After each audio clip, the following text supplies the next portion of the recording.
और बानी पीटीआई की रिहाई और डील की खबरें सच हैं तो फिर 2-3 साल से तकरीर का तमाशा क्यों लगा रखा है। स्पीकर पंजाब असम्बली मलिक अहमद खान ने मीडिया से गुफ्तगू में पाकिस्तान तहरीक इंसाफ को मशवरा दे दिया कि अदम एतमाद लाने की बातें करना छोड़ दें। कहा पीटीआई की सफ़ों में ऐसे सियासतदान मौजूद हैं जो पार्टी के तर्ज सियासत के सख्त खिलाफ हैं। उन्होंने कहा कि हो सकता है तहरीक अदम एतमाद के वक्त पीटीआई के 20 से 25 लोग उनका साथ ही छोड़ दें। मेरा ख्याल है तो फिर इतना वक्त को आपका ज़ाया क्यों किए।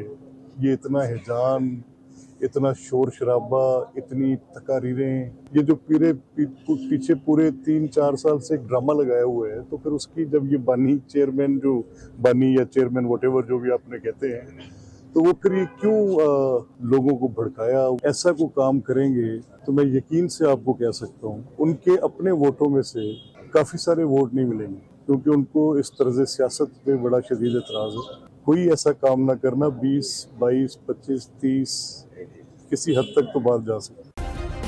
सब्सक्राइब करें और बेल दबाएं ताकि कोई खबर रह न जाए।